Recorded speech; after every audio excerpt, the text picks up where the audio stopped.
Bisa video ya. Oke, ada. Sebelum kita memulai, mari kita terlebih dahulu berdoa. Terima kasih ya Bapak untuk berkat Tuhan.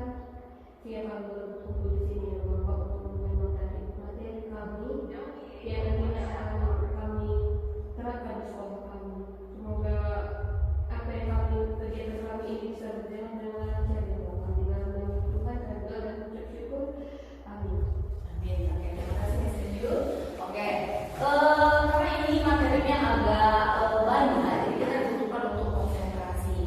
Jadi kita berusaha untuk konsentrasi supaya nanti kita mendapatkan hal positif dari sini dan bisa kita terapkan. Oke, jadi judul kegiatan kita hari ini adalah menyebarkan pemahaman dan penerapan pengalaman budaya positif. Oke, ini adalah konsep budaya positif. Yang pertama nanti kita akan belajar perubahan paradigma, kemudian ada disiplin positif, ada nilai-nilai kebajikan, ada kebutuhan dasar manusia, ada motivasi perilaku manusia, posisi kontrol guru, keyakinan kelas, dan segitiga restitusi. Jadi ini ada beberapa yang akan kita pelajari dan akan ada beberapa yang akan kita praktikkan di kelas dan juga di sekolah. Oke, pembelajaran dengan paradigma baru.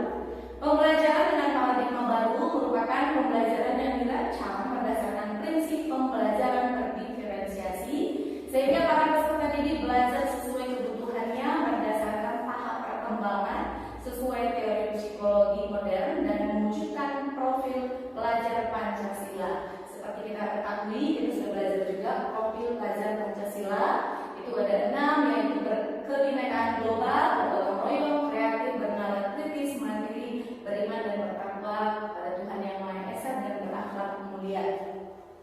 Oke, ini yang selama ini kita salah tentang teori kontrol. Bagaimana kontrol kita kepada siswa?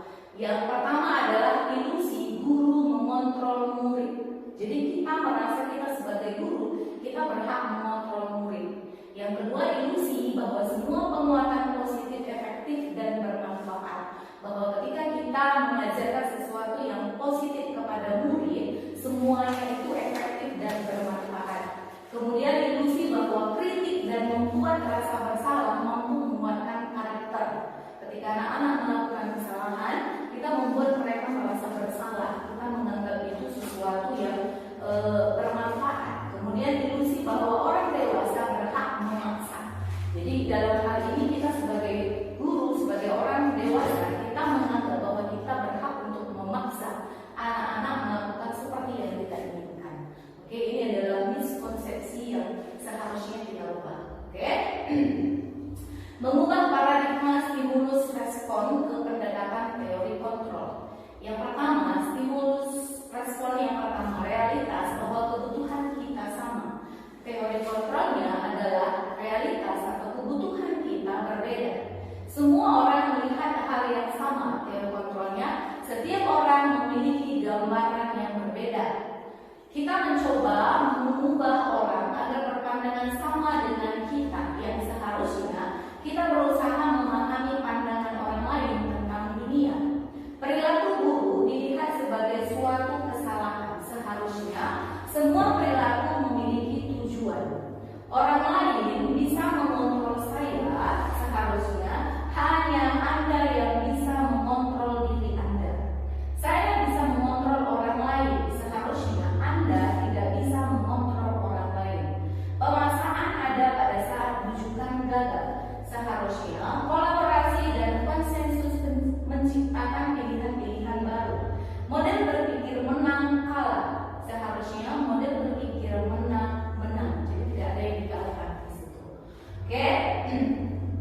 Ini adalah prinsip disiplin positif. Disiplin berasal dari kata disiplina yang artinya belajar. Disiplin mengacu pada disiplin diri yang memiliki tanggung jawab terhadap apa yang dilakukan berdasarkan nilai-nilai yang diyakini. Disiplin positif merupakan salah satu cara penerapan disiplin yang bertujuan untuk menumbuhkan kesadaran serta memberdayakan peserta didik tanpa imbalan atau penghargaan atau reward, ancaman atau hukuman.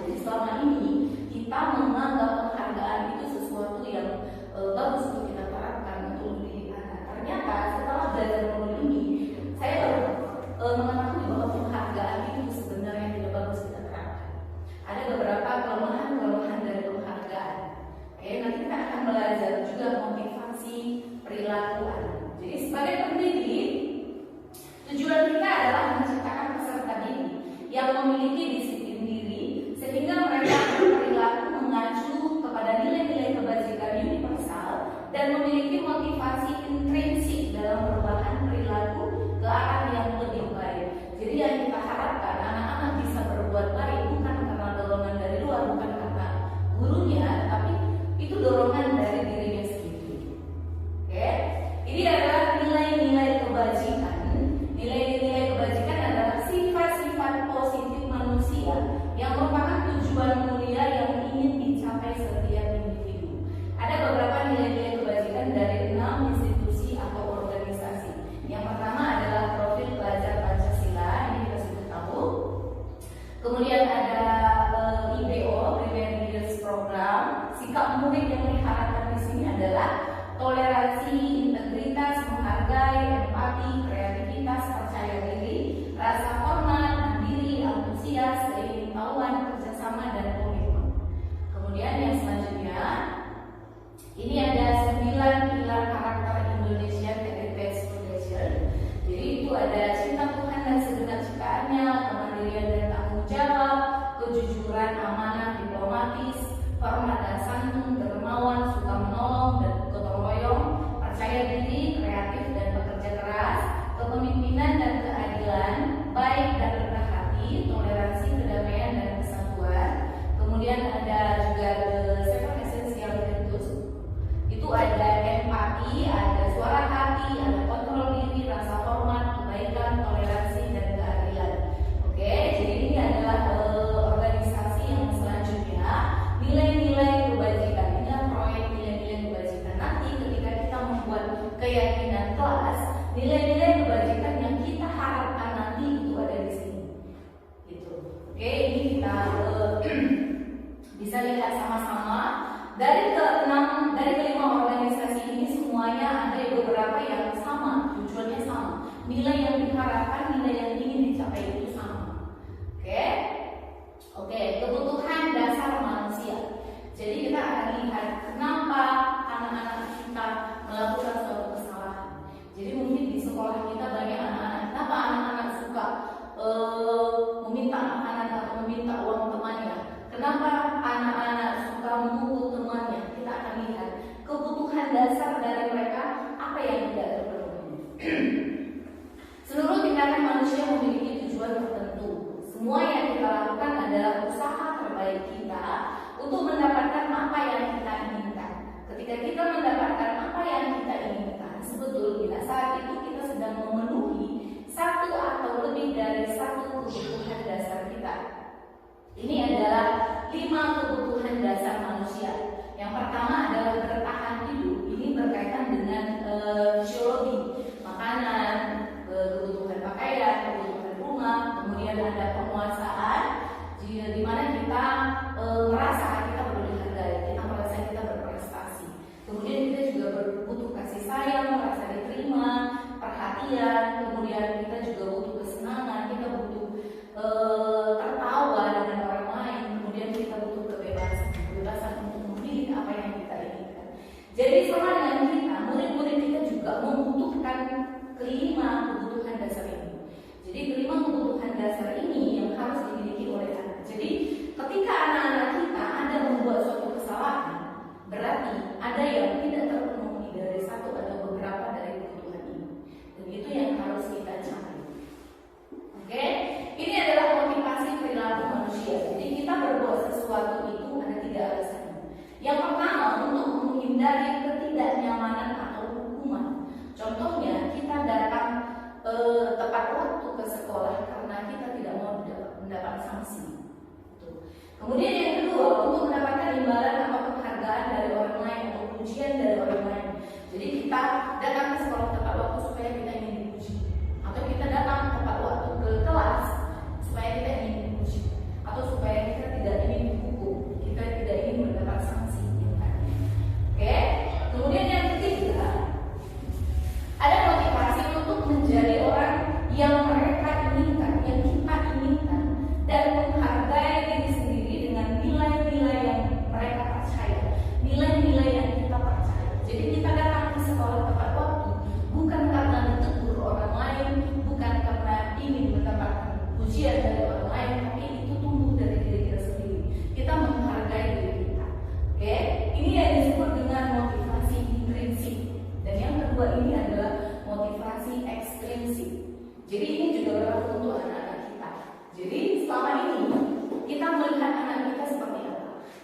dadakan tepat waktu ke sekolah karena takut mendapat hukuman? Ataukah di kelas dia rajin mengumpulkan tugas karena ingin mendapat reward atau penghargaan? Berarti anak-anak kita masih menggunakan motivasi ekstrinsik untuk melakukan kebaikan.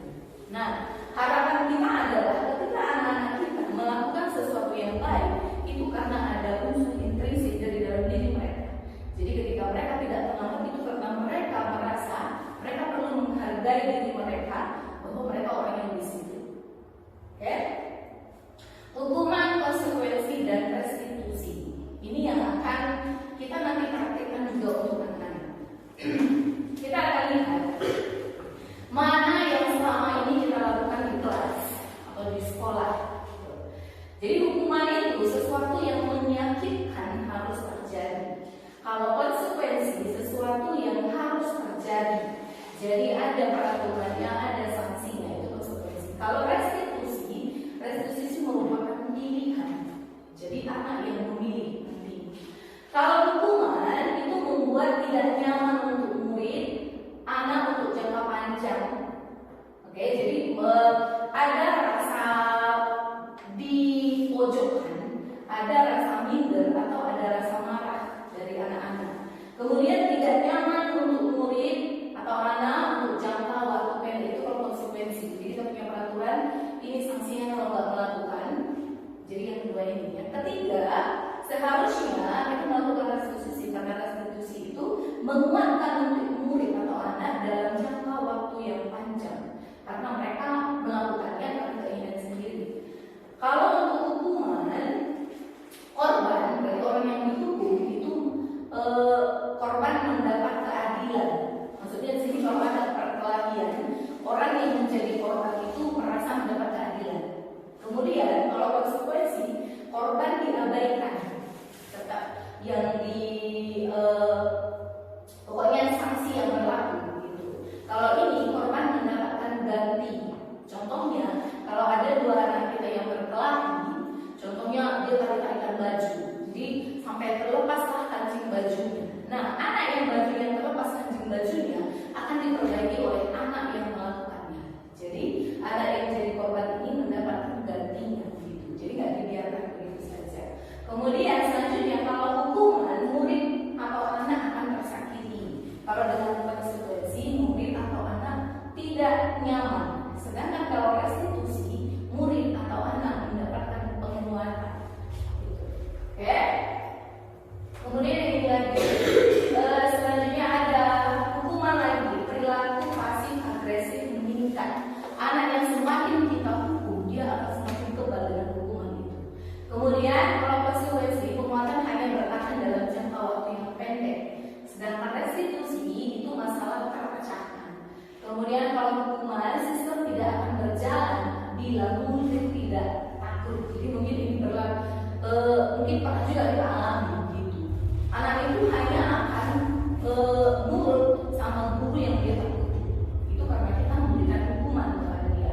Konsekuensi memerlukan monitoring dan supervisi terus menerus dari guru. Jadi peraturan kita itu kita monitoring sudah diterapkan atau belum gitu. Kemudian restitusi, murid belajar bertanggung jawab untuk perilakunya. Kemudian hukuman berlaku hanya pada sebuah institusi, tidak berlanjut pada kehidupan nyata karena hukuman itu bersifat tiba-tiba. Kalau konsekuensi membantu penerapan mengikuti peraturan dalam masyarakat. Kalau restitusi fokus pada pemecahan masalah dalam jangka waktu yang panjang. Kalau hukuman, peraturan adalah kamu harus, ini sering kita lakukannya. Karena kamu panjang, kamu harus mutir sama 30. Ini sering kita lakukan. Kalau konsekuensi, apa peraturannya? Mampukah kamu melakukannya?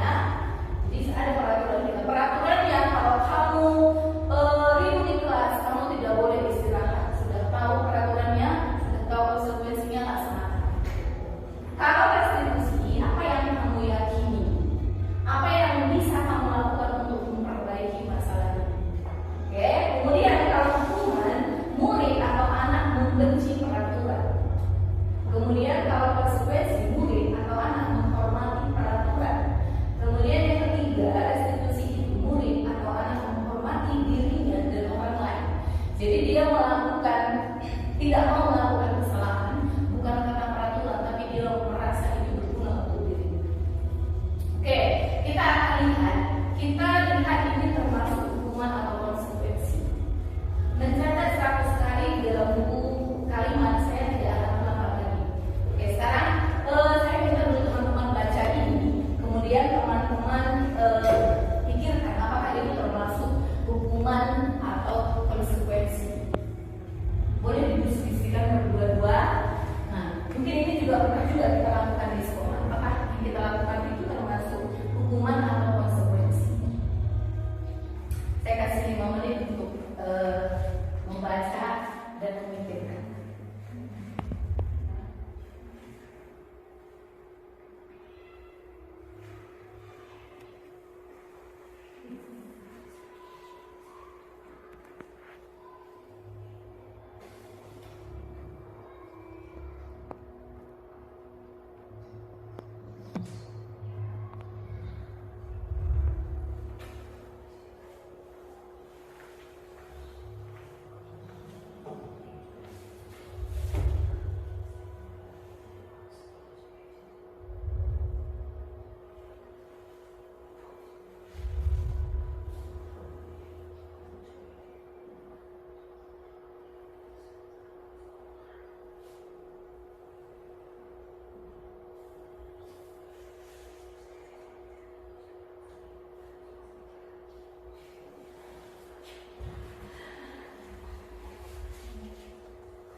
Sudah?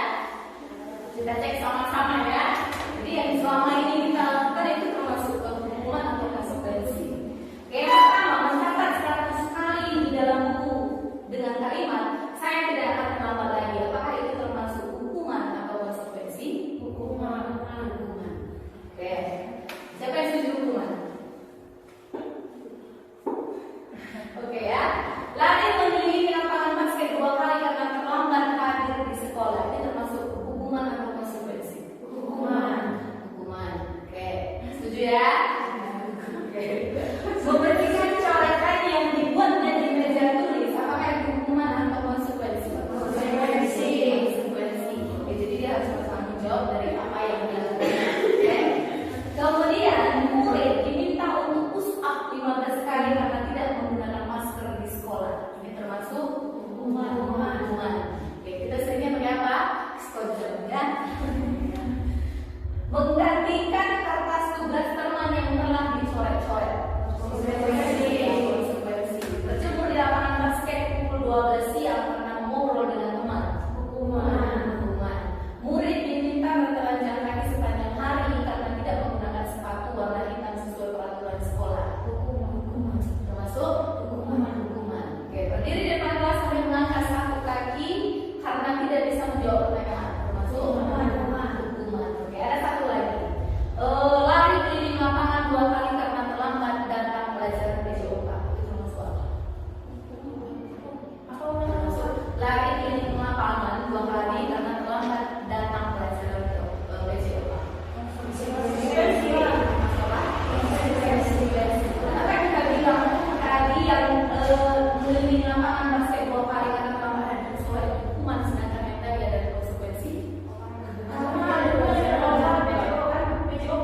Ya, karena ada hukuman yang olahraga nyambung. Jadi ketika kita berolahraga kita kan pemanasan dulu, sedangkan dia tadi terlambat datang pelajaran PJOK, maka dia pemanasan dulu sendiri.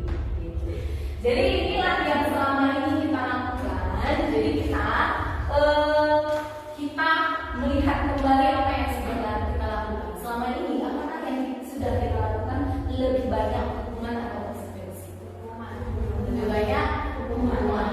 Oke, jadi ini bukan berarti apa ya? Bukan berarti kita sepenuhnya salah, tapi karena kita belum tahu, makanya kita tidak melakukan yang restitusi tadi.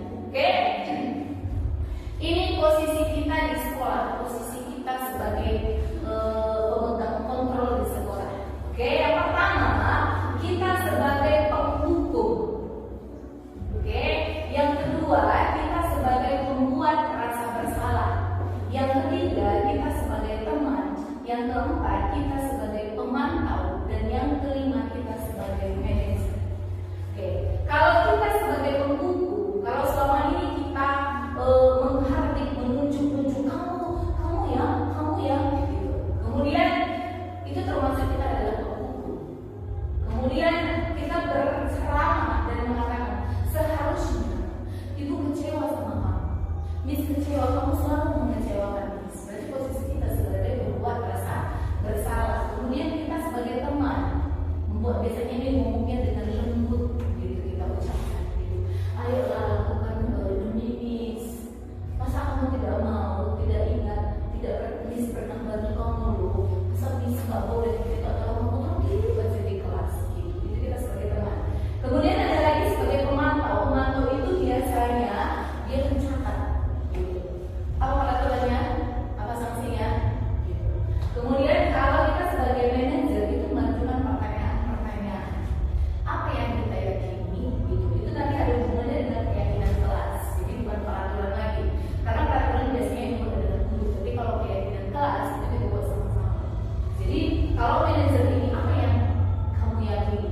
Apa yang bisa kamu kerjakan untuk memperbaiki masalah ini? Gitu. Jadi itu selanjutnya. Jadi ini adalah kata-kata yang biasanya kita gunakan kalau itu menunjukkan ada hukuman, bahwa rasa bersalah. Jangan saja nanti juga marah-marah lagi. Inilah yang dilakukan murid kita kalau kita menghukum dia. Alah nanti juga marah juga. Nah, kemudian kalau membuat rasa bersalah karena kita menekan dia, Miss kecewa sama kamu mengecewakan Miss. Maka yang dilakukan anak-anak adalah maafkan saya Miss. Kemudian kalau kita sebagai teman, kalau kita marah sama dia, maka anak akan mengatakan, saya pikir Miss teman saya, ternyata gitu.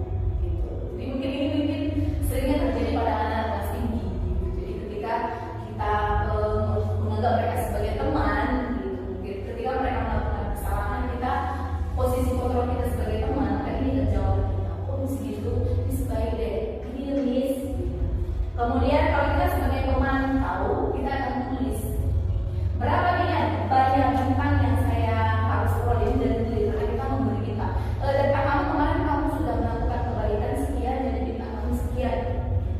Kalau kita sebagai manajer, bagaimana cara kita memperbaiki keadaan ini? Maka itu yang akan diajukan murid kepada kita. Oke, Miss saya bersalah. Apa yang harus saya lakukan? Apa dampaknya kalau kita sebagai penghukum? Maka anak-anak itu akan mengulangi kesalahannya. Kalau kita sebagai pembuat rasa bersalah, maka anak itu akan merasa rendah diri. Kalau kita sebagai teman, maka anak itu akan lemah, tidak mandiri dan tergantung sama kita. Kemudian kalau kita sebagai pemantau, itu akan menitik beratkan pada sanksi dan hadiah. Kita akan hitung perbuatan baik yang kita berikan reward. Kita akan menghitung kesalahannya dan kita memberikan sanksi.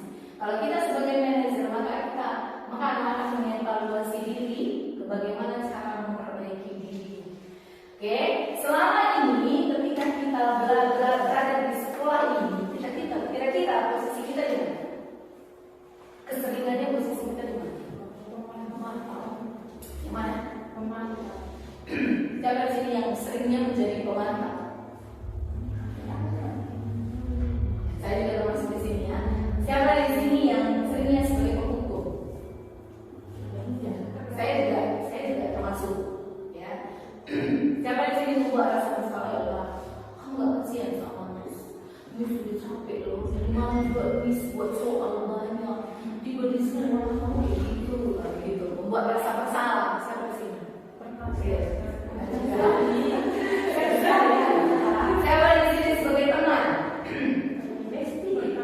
Nah, paling sering juga kayaknya. Kemudian siapa di sini pemantau? Pemantau ini juga sering mencatat jurnal. Kesalahan kamu sudah 10, kalau 10 bobotnya segini,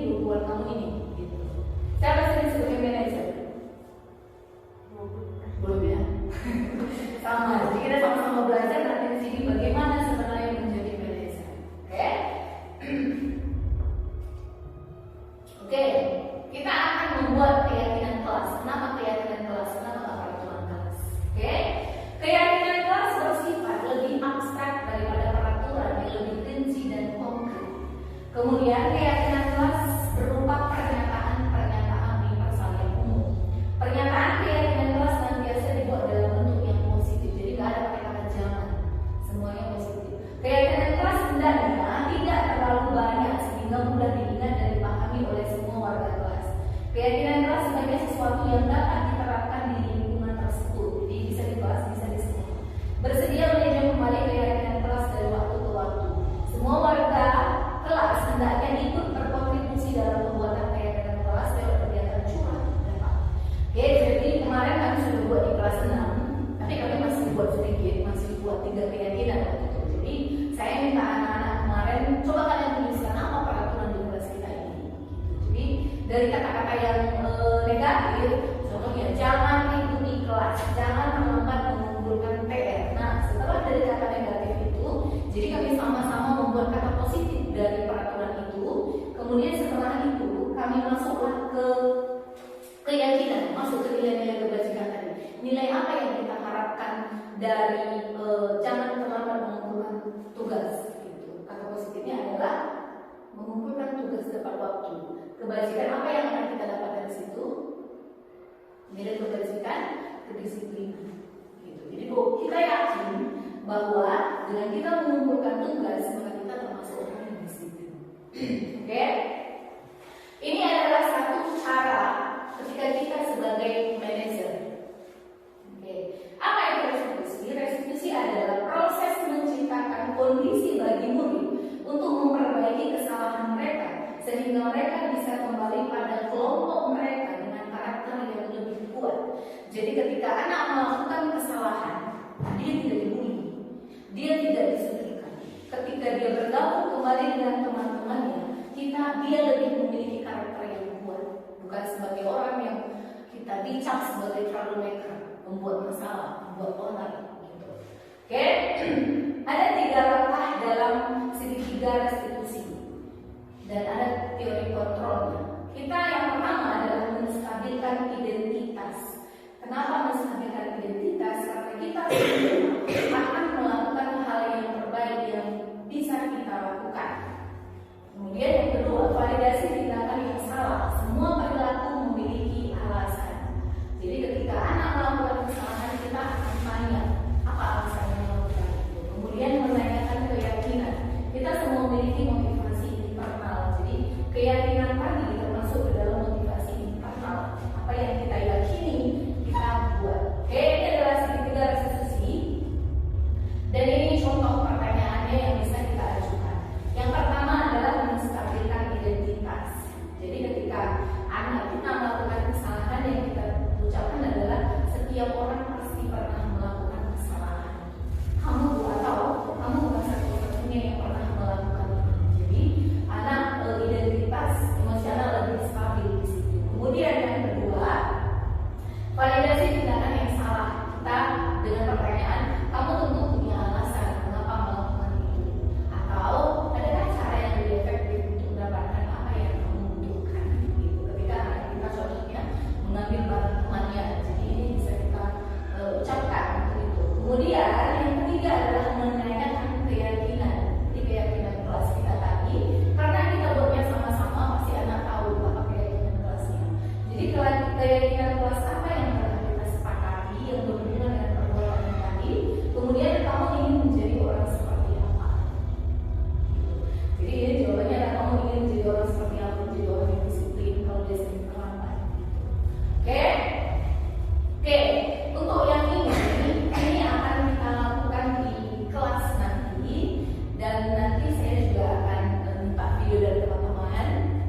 tidak boleh tidak mengerjakan atau harus mengerjakan PR. Itulah itu contohnya peraturan sekolah kita. Oke, maka peraturan itu akan kita buat menjadi kalimat yang positif. Kira-kira apa kalimat positif dari itu?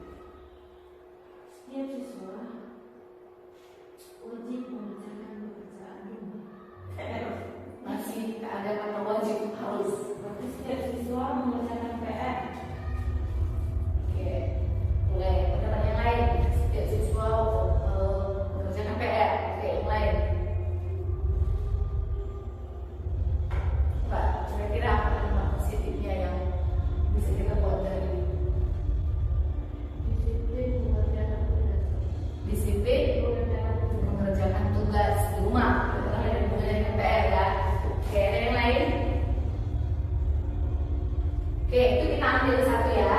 Jadi tadi jangan malas mengerjakan PR. Jadi kita ganti kalimatnya menjadi disiplin dalam mengerjakan tugas. Oke, itu adalah salah satu nilai kebajikan yang didapat di situ adalah disiplin. Selain disiplin, apa nilai kebajikan dari keyakinan tadi itu? Selain disiplin, tanggung jawab juga masuk di situ. Kemudian apa lagi?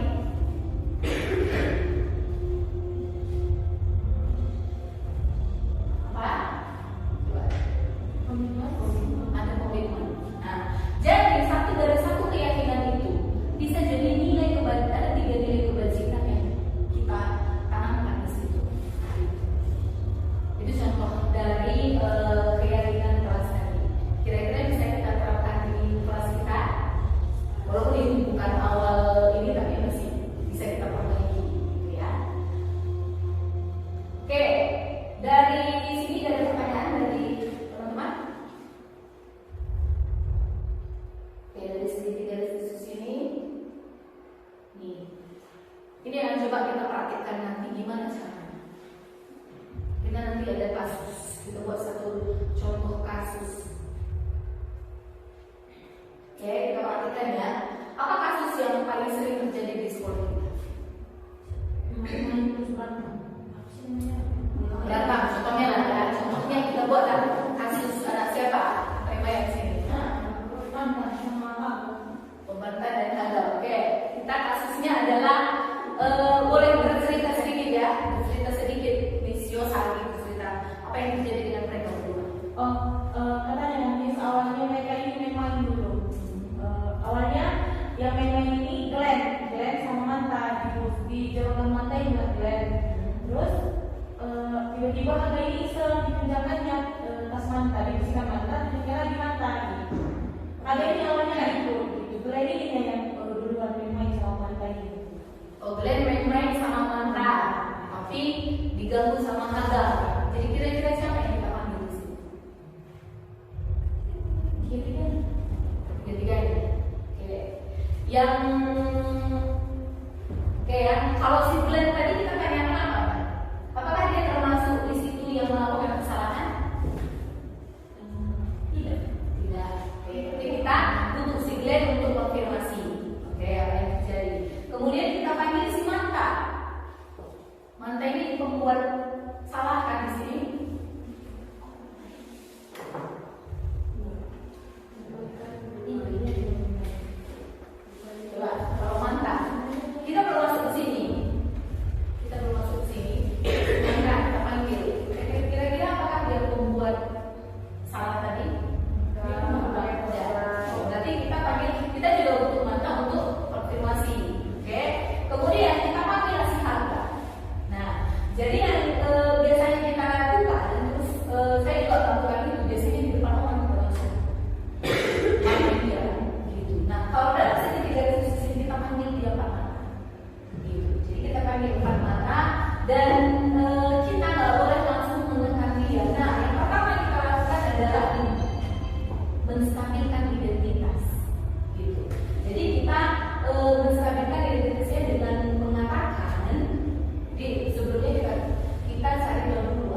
kalau dia bisa main ini. Kita jauh kalau itu. Main sama teman-teman semua, Miss. Kenapa sempat terjadinya? Kenapa sempat bermain kok sampai adiknya nangis? Nggak tahu soalnya, Miss.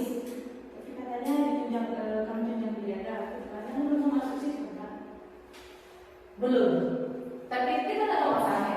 Tapi kita jangan mengucapkan langsung. Ini salah ngomongnya. Gitu. Nggak situ. Itu nanti ada yang kedua. Validasi tindakan yang salah. Berarti aku nanya dulu kenapa dia, berarti kita aku nanya dulu. Tapi setiap main juga banyak sih guys yang terjadi seperti itu. Banyak yang iseng-iseng tiba-tiba dia memilih. Nggak cuma kamu sih, masih banyak juga anak-anak yang melakukan hal itu. Itu termasuk kesadaran.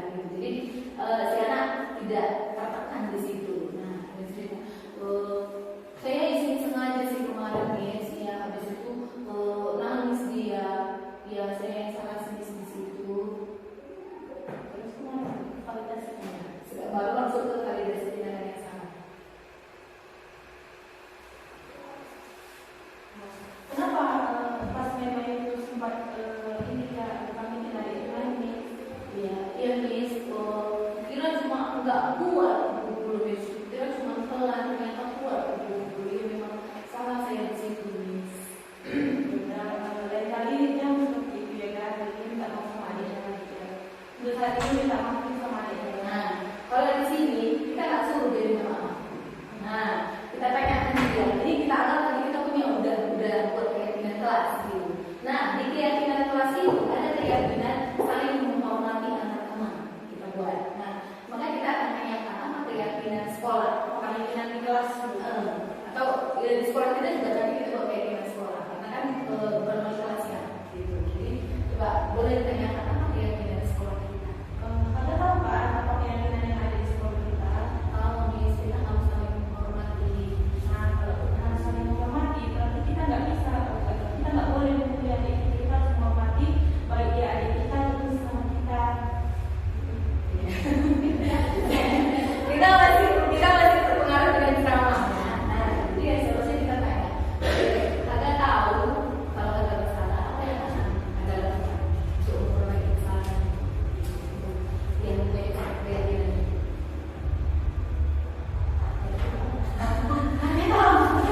Ada tahu tindakan ini masih tadi. Tindakan harga itu Ada tahu tindakan harga itu sudah atau tidak sesuai dengan tidak sesuai dengan keyakinan sekolah kita. Apa yang harus kita lakukan? Karena saya tahu saya yang salah nih, saya sudah melanggar keyakinan kelas, saya tidak menghormati perkembangan, maka saya akan minta maaf nih sama anak-anak Miss. Itu sudah tidak maaf, ya. Sudah tidak maaf. Gitu ya, contohnya. Nanti saya akan kasih contoh-contoh kalimat-kalimat yang lain-lain, kalimat stabilitas identitas, kalimat untuk validasi, kalimat untuk keyakinan. Dan pertama adalah kita membuat keyakinan kelas dulu. Gitu. Jadi anak-anak memperbaiki kesalahannya karena dia yakin bahwa apa yang dilakukannya itu tidak sesuai dengan yang dia yakini. Yang kita yakini bahwa memukul teman itu tidak menghormati. Maka itu yang kita tanyakan. Gitu. Oke, sampai di sini kayaknya sudah selesai ya. Jadi kira-kira kapan kita bisa praktekkan? Langsung kita tanyakan kepada kepala sekolah. Jadi karena kita membuat kelas, keyakinan kelas dan sekolah juga. Jadi kita di sekolah juga